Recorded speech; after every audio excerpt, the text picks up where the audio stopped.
What's up, gang? It's your trainer, Joe Stones, and we're back in the gym with you today. Today, I'm going to show you how I perform and teach clients to perform the overhead shoulder press. I know we like to believe that the shoulder press is primarily a shoulder exercise, but we're going to show you how to use your entire full body to get the most out of your exercise. Like a lot of our other big lifts, pushing over your head is a very important functional lift that you could be doing on a daily basis. So we're going to show you how to utilize your entire body from your legs to your core and including in those shoulders. So there's certain key checkpoints that I hit each and every time I perform the rep. The safest, most efficient way possible in performing this exercise, you're going to guarantee that you're going to perform the exercise properly. Let's get after it.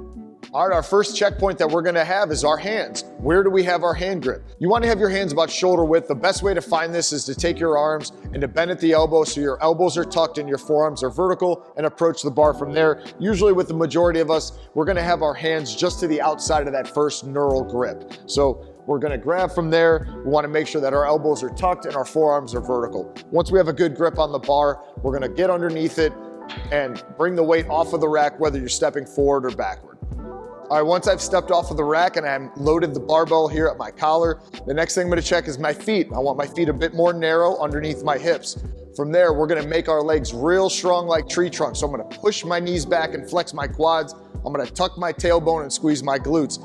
Then from there, I'm creating my diaphragm breath. Now everything's nice and strong and nice and tight like a tree. From here, I'm gonna push those knuckles and fists straight up to the ceiling, letting my elbows travel up and back. From here at the top, I'm gonna peekaboo my head forward a tad. And then from there, I'm slowly bringing the weight down with my chin up and my elbows still traveling in a straight line. So if you notice my elbows, my forearms, and my hands, they're not coming out wide.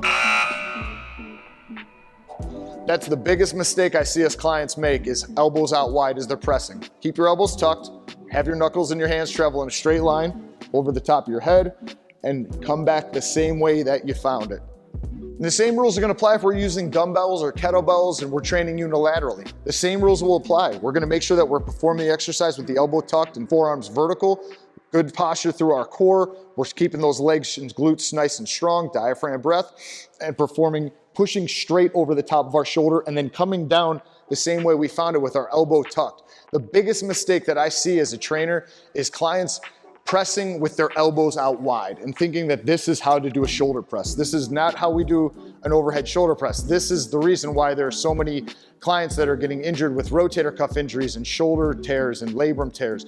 I don't know if it's a programming that we all saw from Arnold Schwarzenegger or the rest of the guys on Muscle Fitness magazines performing a shoulder press with the elbows wide. It's not the correct way. The shoulder is supposed to move up here. If you're gonna reach for something, you would reach like this. You wouldn't grab out to the side to reach up to the top shelf to something.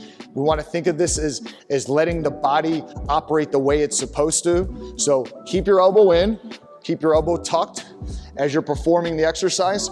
Utilize the smaller muscles that you have in your lower traps and your serratus and your supportive muscles that are meant for this, what we believe should be just a shoulder exercise, but again, it's a full body exercise. Even if you're doing it seated, you're using your core. Maybe your legs are out of the equation because you're seated, but you're utilizing your core and you're still utilizing, again, all those rotator cuff muscles and those supportive muscles, those back muscles that we need to keep strong. So again, keep the elbows in. Do not allow your elbows to come out when you're pressing or when you're bringing it down. We want the dumbbell, the elbow, and the forearm to travel in a nice straight line over the top of your head and nice and easy as you bring it on the way down.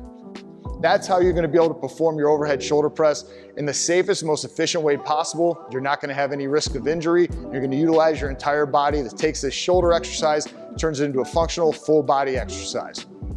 Get after it.